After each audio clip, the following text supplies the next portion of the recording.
Hi, I'm Morris Milani from Alaska Arms LLC, and today I'm going to be going over our quick detachable scope rings that fit the Ruger rifles. This is what your packaging looks like, and inside of this package you're going to find a set of instructions. Please take the time to read them. If you read them and don't understand them or have any questions, please call. And we're also making a video on the installation so you can follow along with that. There's also going to be a package with some friction paper. This goes on the inside of both halves of the scope ring.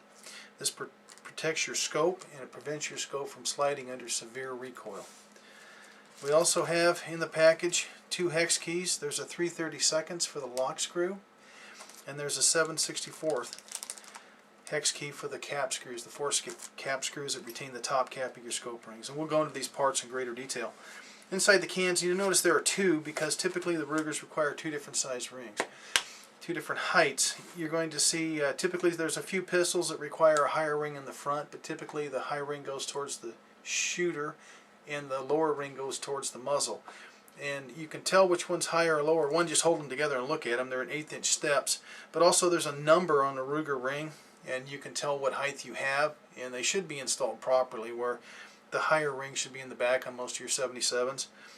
So, have a look at that number, see what it is. Then there's also a link on our website to the Ruger website where you can see the rings they recommend for different scopes. So you can have a look at that. On our scope sizes, our ring sizes convert directly across. So if it's a number 5 Ruger ring, you'll want our number 5 ring. So just a little simple thing. Okay, inside the can, as you would suspect, is the scope ring. A little drop of oil in here to keep it from rusting and protect it, give it a good shelf life.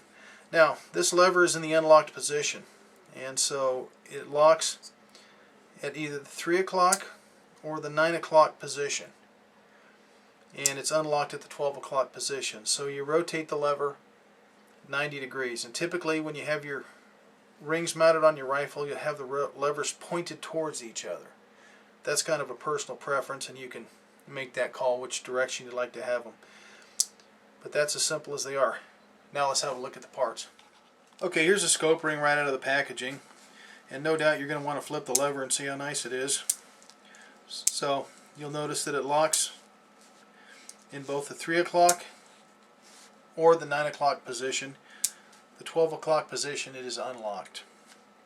And so we'll get into that in just a minute.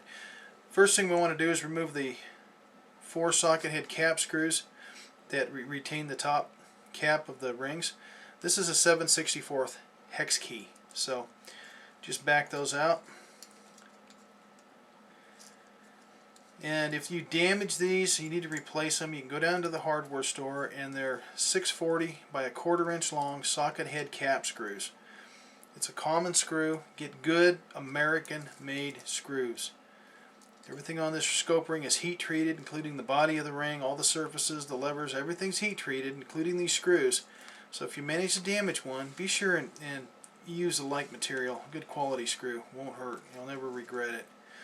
Okay, so we removed those 4 screws. No big deal. Set that aside. The next screw to have a look at is there's a lock screw that you can access from the front of the ring, and this locks down the cam screw, and I'll be taking that out and showing you. Anytime you're going to adjust the cam screw, you want to make sure that's backed off a 1/4 turn or so.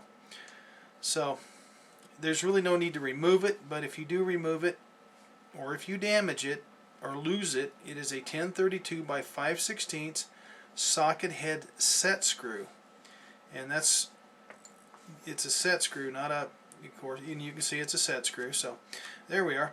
So now, taking that out, now I can remove the cam screw.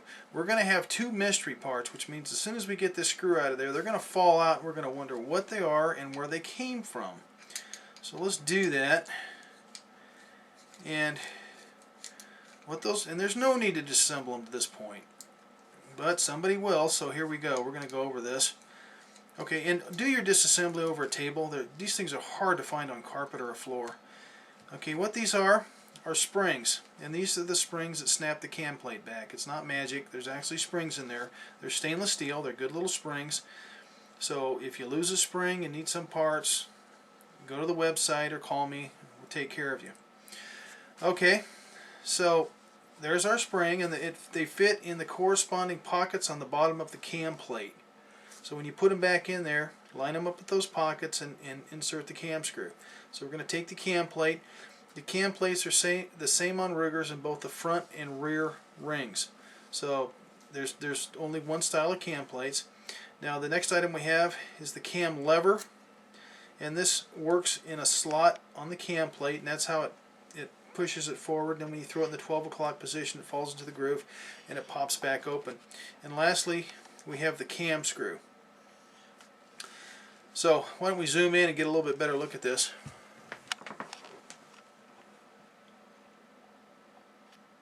Be sure and check out our installation video for these Ruger rings.